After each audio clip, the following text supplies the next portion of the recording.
everywhere barring top has been a bit of a hands diff, and so we're gonna have to shake it out and get some new hands for everybody on Spiky Balls right now, because they are having a really rough series right now.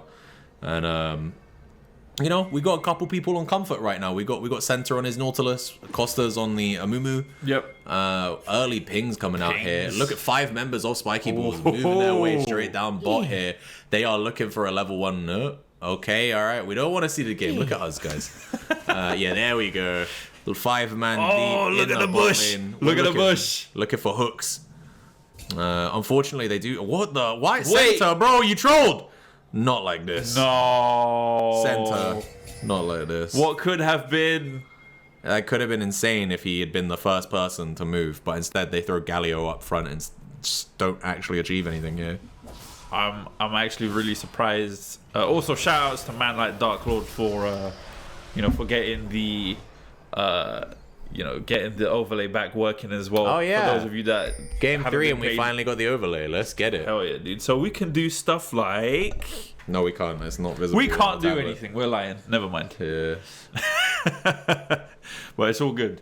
We're gonna bring you guys some fancy stats now in the middle of the series. But who's being met in the jungle right here? Secretion caught out, gonna be forced to flash away from that red buff. So the invade is gonna be unsuccessful. But the flay comes out for Puppets. Early exhaust straight onto new meta. Cleanse as well being used by T-Baggins to avoid that route. But that is the level 1 skirmish that's going to play out. Center also used Ignite, and Puppets, did use Exhaust. I thought that was Flash for a second. Apologies. But no, so it was T-Baggins Cleanse, Puppet Exhaust. Yes. And then Ignite by Center. And also they have Flash down for Secretion as well, because he tried for the cheeky red side invade. So honestly, actually quite good here in the early going for Spiky Balls.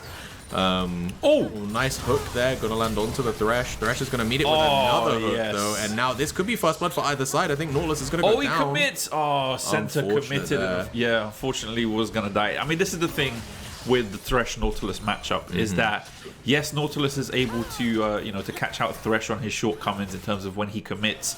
Nautilus can heavily punish that, but at the same time, Nautilus commits, Thresh is able to heavily punish when he does the same thing as well. So it really does come down to a game of chicken between these two supports. Whoever goes in first will be punished by the other, and unfortunately, Center is the one that decided to pull the trigger first, and ended up paying for it with his life. Yeah, no, I agree. I think it was rough there. It was a measurement of literally millimeters, I think, for the two teams there between who was going to get that first blood, and just turns out to be for the Yunara here. And now, much like game 1 and much like game 3, we're going to start to see the bot lane probably grow a lead here. And we're going to see T-Baggins get himself ahead. He's already 300 gold up. He's got a CS lead. He's got the kill. He's probably going to be able to base comfortably and get himself a pickaxe. As we see both junglers on the minimap have passed bot here. This early fight here is actually favored for the Rek'Sai, even though he was on lower HP to begin with. He just has a lot more early skirmishing power, so Amumu's going to have to skedaddle there. Oh yeah, we're going to get the replay here. We see the hook comes out first, immediately flayed, pulled away. His aftershock is already popped, so he's not as tanky as he would like to be. And then Thresh gets to walk away for, just safely. Yep. And it is what it is, unfortunately. It do be like that sometimes. Sometimes they really do. But we're getting some early damage graphs. Brad at the moment really dominating his lane alongside T-Baggins. So 5DK once again in the commanding position of the roles. Good use of the shield right there by Center. Cannot be understated how good that shield can be used for moments like that where you get caught out. Oh, good knock up right there coming out from Cross. Getting the taunt as well with the Q being used. That's a lot of damage. Massive damage coming out onto Brad in a lane where the range disadvantage obviously goes against Galio. That's a really good trade. What I will say for the Galio matchup is it's less oppressive than it is against other people when you're facing specifically a mage if you're doing ranged versus melee. he gets a large AP shield. Oh, I think Camille might be caught out here. Gonna maybe take a bit of damage. He's holding his E here, which I think is really smart. He was waiting for the knockup, and they end up kind of leaving it here. So they trade a little bit of his HP for the time of the jungler here. Hooks. Good use of the hook. Is there going to be a flay? No use of the flay, but T-Baggins is going to flash away. Throws out the Q for the slow. And here comes Secretion coming back with the 2-time. E comes out this time, as you called. But once again, Brad is going to eat this combo as well from Cross. And they just part ways. They're just like, all right, see you later, man. Pretty much. Catch you in a bit. The Galio is a very good champion to be able to mitigate certain control mages. Yes. It makes it really hard for the people who would want to try and trade early and try to get, like, you know, a HP lead against the melee champion. Yeah. Because, I mean, it's essentially what he's designed for. Yeah. Right? Yeah, he's the anti-mage. He's literally made of petrocite, which is like an anti-magic material, if you want to get into the lore. But yeah, what he does is he Qs the caster minions, hits it with his passive, and then the caster minions are gone. And that is a thing he can do from basically level 1. So, you know, very good for him against champions like Orianna, who have to wait until like level 5, level 7, level 9 before they can really kill the wave with their abilities cleanly. Yeah. And so his role here is essentially to max range on the hook.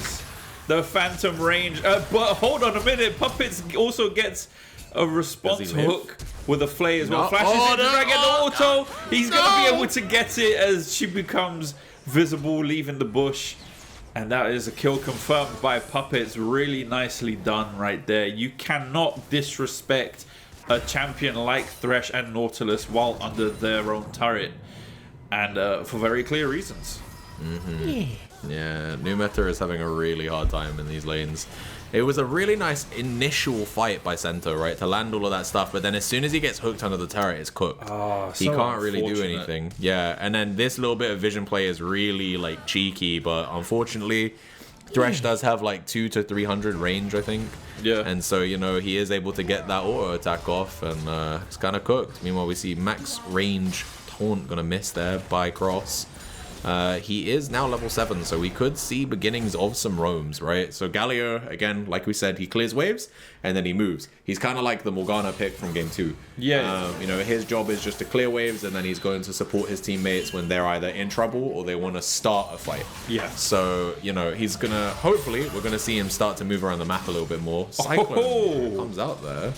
Interesting. That was a fun little trade right there. I mean, that entire thing happened because of this very moment right here where Secretion shows bot lane able to get a successful dive onto center, but Costa pulls up, misses the first bandage toss, forces a flash for the second, and that's all that's really going to play out in the mid lane, as it seems like spiky balls are now going to pass towards the Grubs. No, they're trying to set up a death bush right here. No, I think standing this is super completely smart. still. They have damage. They managed to get the bandage toss onto Secretion and get the kill as well for Cross. But the box comes out as well. Good hook from Puppets. Massive damage onto New Meta, and he's going to go down for the second time as T-Baggins will pick that one up as well. Currently 3-0 with a 1,300 gold lead, give or take, over New Meta. Yeah, I think one thing I want to mention here is the fact that I think that the top, jungle, and mid are doing quite well here by Spiky Balls. They are all within a few, you know, like basically within 100 gold of their counterparts, and they've been able to secure some of these early objectives, which is really big for them. But the bot lane is hemorrhaging right now. Yeah. And we really need to see what they can do about it. We need to see, I think we need to see Costa and we need to see Cross make their way bot, because at this point, if they continue to bleed, Yunara will destroy them from 20 minutes onwards. Someone is just saying it's way above 200 to 300 the auto attack range per Thresh. Okay, my bad. Is it? I don't think sure. it is 400. Camille locked up here though. I think he has the flash. We didn't actually speak about the fact Camille took the flash instead of the ignite this time, so I think she knows that the lane is a little bit more treacherous this time. Also, with how much focus she's pulling from the Rek'Sai, it makes a lot of sense to want that flash, right? She was just dead there if she didn't have the flash. So yeah. No, absolutely. It's nearly 10 minutes here. We have a 2k gold lead, give or take. And that money is pretty much exclusively on teabaggins right now and puppets. Nice taunt here. Goodness, I can't believe that reached. Yeah. Not too bad there for him. He is only 200 gold down, but he is down 30 CS. Yep. So that 200 gold is only that low because he has been able to get a kill here in this lane with the death bush they did on Secretion.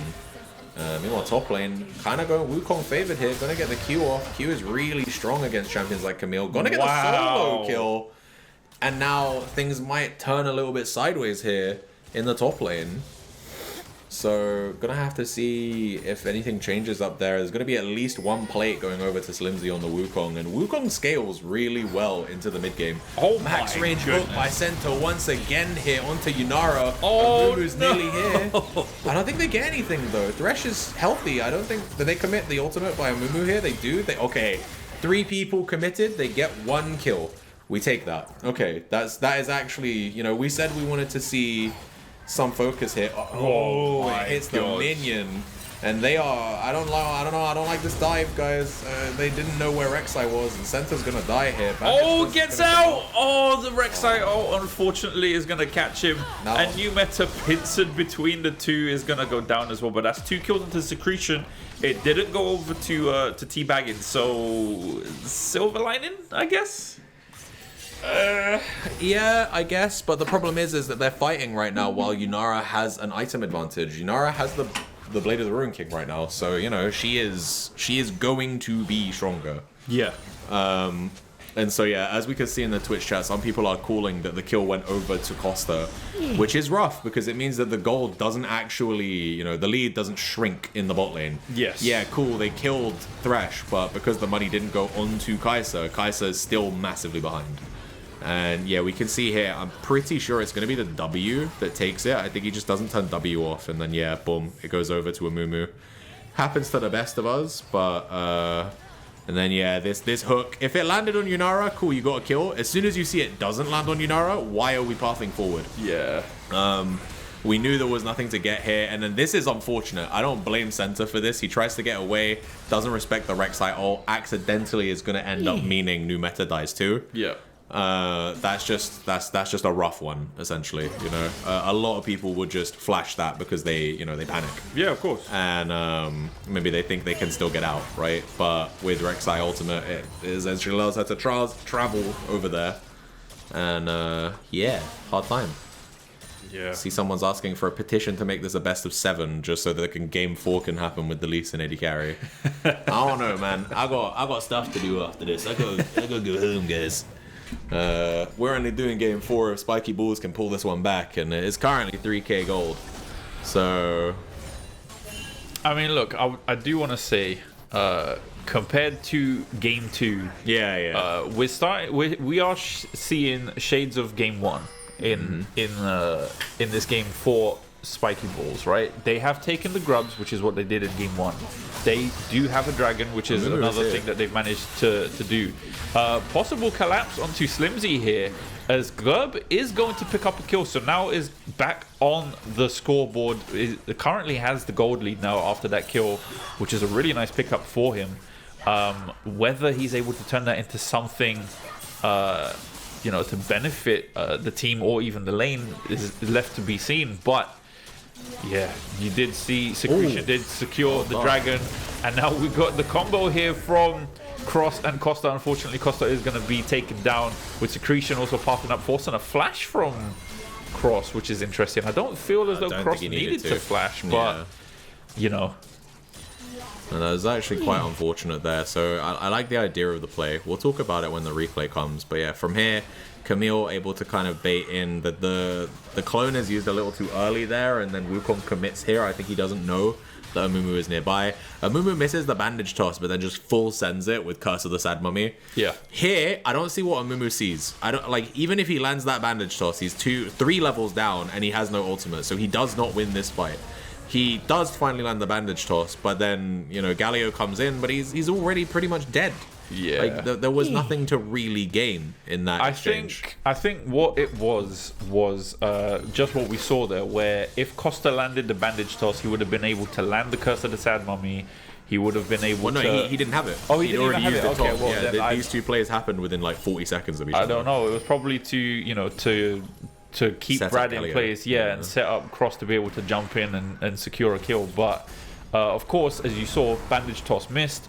Cross was like, okay, cool, you don't go in, I don't ult. But then, oh wait, you're about to die, I'm gonna ult. And then, yeah, in the end, they ended up losing, handing over 300 gold for no reason. But that leaves us to where we are at the moment. 15 minutes on the clock with 5 kill difference being 8-3. And 3,000 gold difference. 5DK are once again seemingly running away with it, as they now they've taken one turret, losing the top turret in response. Good use of the Cyclone there to counter the Camille E and also the Bandage Toss, but it seems like down goes Slimzy, and in the mix is probably going to be Secretion. Manages to take down Glurb in the panic, but yeah, that's a 2-for-1 in the top lane. Well, they lost 2 turrets on the bot side though. It's at the cost of 2 turrets, which is global gold for the team versus 2 local kills for Spiky balls. But Shockwave is going to be used by Brad. Manages to catch the flash, and that's definitely going to be a dead Galio. Silver lining, of course, once again, is the fact that Puppets picked up the kill, but that is still a dead mid laner in this mid lane siege. I think they can definitely, look how low the HP is on that mid turret. So mid turret goes down, 3rd turret of the game for them. They have increased, even though the play top was a negative for them, they have increased their gold lead. We can see Center starting something here, but I don't see what he sees right now. He is not beefy enough to take these kind of trades. He just ran in to die. And that's so rough. This is, you see moments like that when you start to mentally check out, right? When you start to realize, okay, maybe this is it. Maybe we got to pack it up right here. However, it seems like Spiky Balls haven't given up yet, managing to get the jump onto Puppets, perhaps overcommitting with that Galio. Oh, I don't think it was needed, but they're managing to turn this around and get the siege onto this mid lane. However, waiting in the wings is Secretion, and T-Baggins is hanging back, isn't going to overextend, isn't going to overcommit. Slimzy did pick up a turret in the top lane in response, but how much more are they going to be able to take? Oh, Glove here is going to take a bit of damage. I don't know. Oh, he wasted the ultimate on the clone. That's so depressing for Center. Oh no, this is the hook as well. Oh yeah, Center is mentally boomed right now. I can tell you that for sure, dude. 0, 4, and 3 right now. He is on his locket, so at least he has an item, but missing all of that, and especially the ult onto the clone, so depressing. It's rough. And I think now we can see the blue team, they actually did collect the they collected the Herald on the picture-in-picture. But yeah, this replay here, we see obviously the Wukong tries their best to get out of it. He can't, unfortunately. And getting that 1 kill there is kind of the best they can expect from the exchange. Meanwhile, mid lane we see this was a really good call by Brad. So he knows his bot lane are moving from tier 2 bot over here, right? They see the play on the Galio. They were going for the turret anyway, and then Galio is just in an illegal position. So she commits all resources. This play was the questionable one. I don't know. Glurb was nearby, but not close enough. He's focusing on the wave. And then you just kind of throw yourself at 3 members. And yeah, at least they are able to pick up a kind of consolation kill here. Unfortunately, it does go on Glurb instead of Kai'Sa, so Kai'Sa remains 2.7k down right now. 0, 3, and 2 right now with just a Kraken Slayer to their name. Bandage Toss gonna go wide there, and we're gonna see all 5 members are here. This is gonna be a 5v5 when Wukong's TP comes through. He does also have Cyclone. Everybody is really tight in this place, and no one's quite gone down. Yunara just gets the hit for free. We see it's going to be a 2-for-1 right now, and then multiple members of Spiky Balls do commit, but Yunara's full HP still. She gets to run down the Amumu, and now it's Yunara versus Galio. Galio doesn't win these. Galio is not strong enough. It is 5-0 and 6 right now for the Yunara, and Wukong gets the Kai'Sa on the side of the fight as well. So that's... Globe is down bot. categoric win there for 5DK in that team fight. Glurb is on about 40% HP right now. He does have a level lead, but he has to run into the enemy jungle just to be able to be safe.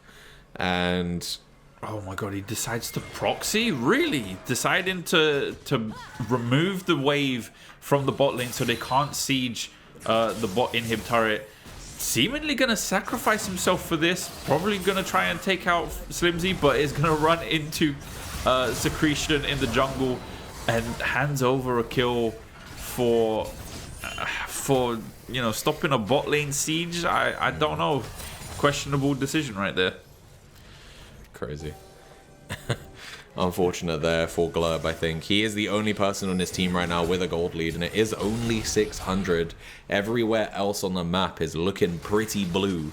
Amumu is 240 gold in the lead, but that is not going to make a big difference right now. They are both on the same number of items.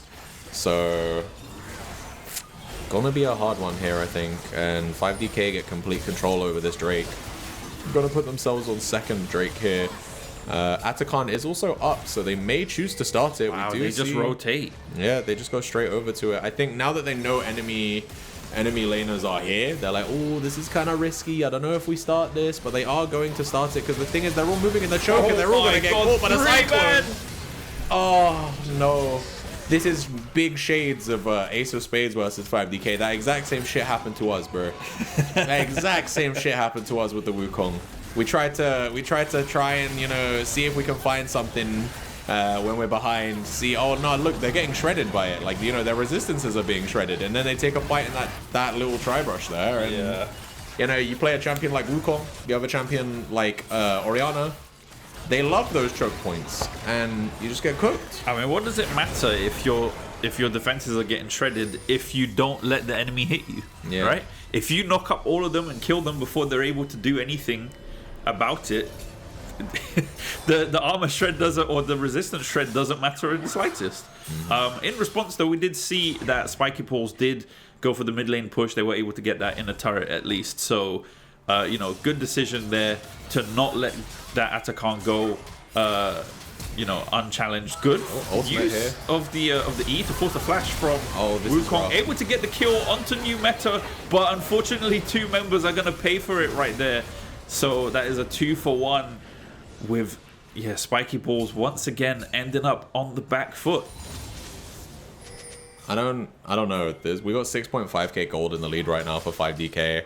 They have fairly commanding lead right now. And what I wanted to mention more than anything is Yunara is a late game carry. She is a champion that loves to scale.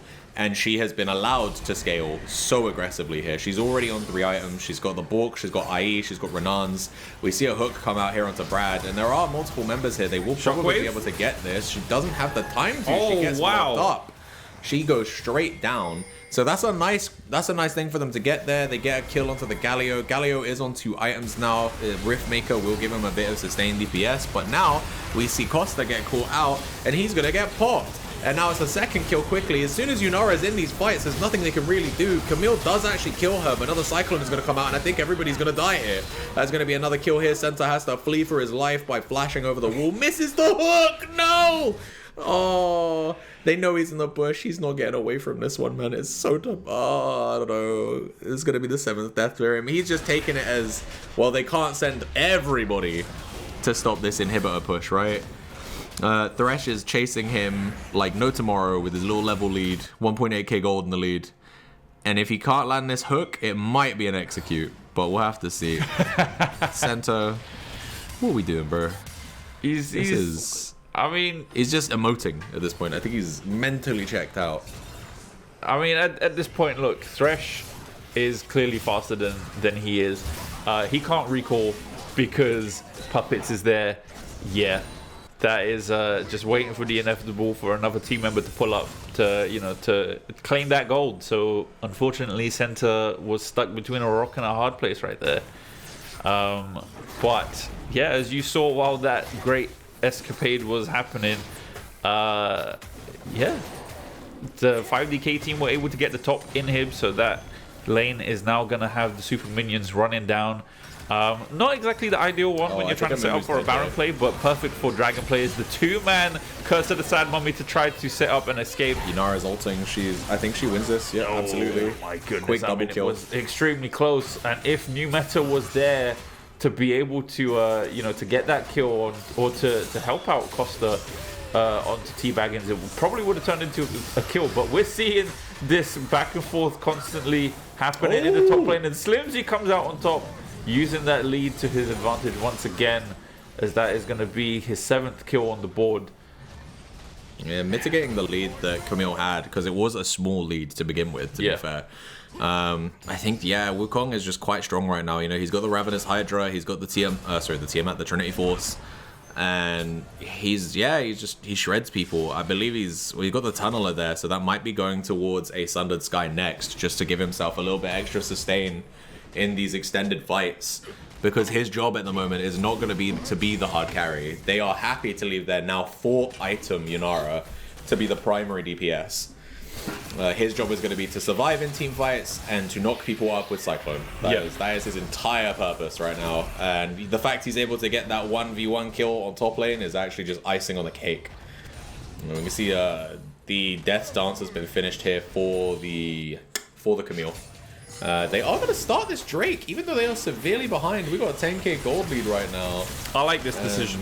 If they get this before anyone on 5DK notices, Yunara's here though. They're going to get the Drake, but they need to abandon now. There is no way they win a team fight from 10k gold down. Cross is going to ult in, going to be able to knock up at least one person, but he's basically just committing himself to death. Down. And that's 2 people down. 3 people surely going to be down here. TP! No way! He got out! Wow. My goat right there. How did he do that? I think the TP channel meant that he became untargetable as Rek'Sai ult was about to hit damage. Yeah. So it didn't actually damage him. And that's crazy. Someone needs to clip that one.